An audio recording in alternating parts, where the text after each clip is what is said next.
অনেকেই আছেন যারা এখন অব্দি জিমেল অ্যাকাউন্টের পাসওয়ার্ড চেঞ্জ করতে জানেন না, বাট আপনাদের জিমেল অ্যাকাউন্টটাকে সেফটিতে আপনারা রাখতে জানেন না।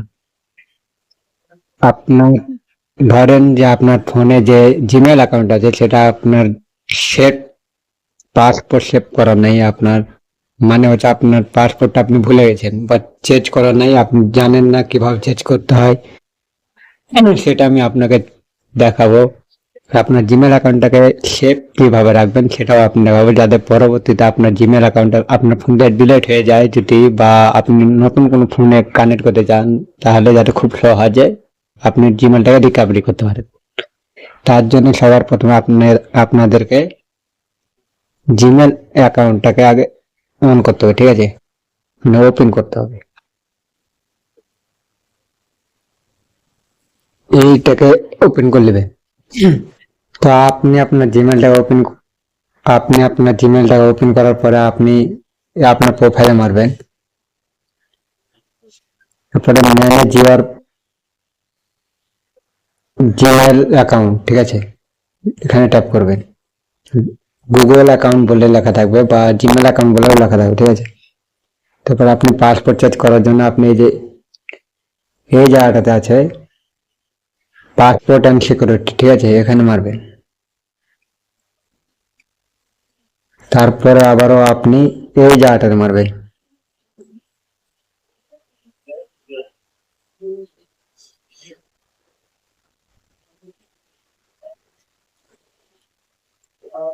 এবার কিন্তু আপনারা এই জায়গাটাতে আর এই জায়গাটাতে সেম পাসপোর্ট দেবেন, ঠিক আছে। আপনাদের মতন আপনার যেটা মনে থাকে সেরকম একটা পাসপোর্ট দিয়ে দেবেন।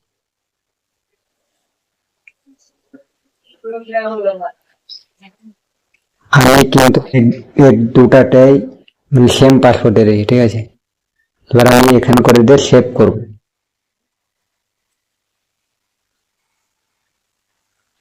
আবারও এটাতে সেভ করব।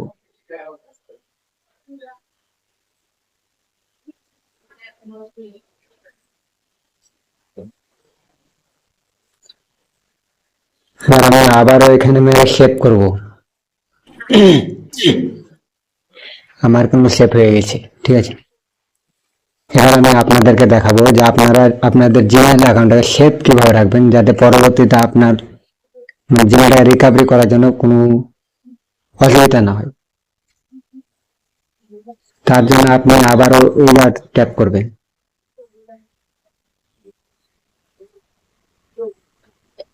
এই যে এইটার এই অপশনটা দেখতে পাচ্ছেন, এই উপরটাতে নাম্বার অ্যাড করতে হবে, নিচেটাতে আপনার জিমেল অ্যাড করতে হবে। যেমন ধরেন আপনার নাম্বারটা হারিয়ে গেল বা আপনি বন্ধ করে দিয়েছেন, এবার আপনার জিমেল অ্যাকাউন্টটা আপনার খুব প্রয়োজন, আপনি রিকভারি করতে পারছেন না, যে নিচে যে জিমেলটা আপনি লাগিয়ে রাখবেন সেই জিমেলটার মাধ্যমে কিন্তু আপনি আপনার পুরোনো অ্যাকাউন্টটাকে ফিরিয়ে পাবেন, ঠিক আছে। আজকের ভিডিও ছিল এটুকুনি। যদি ভিডিওটা ভালো লাগে তাহলে লাইক শেয়ার কমেন্ট করবেন। আমার ইউটিউব চ্যানেলে প্রথম হয়ে থাকলে সাবস্ক্রাইব করবেন, আর ফেসবুক আইডিটা প্রথম হলে ফলো করবেন।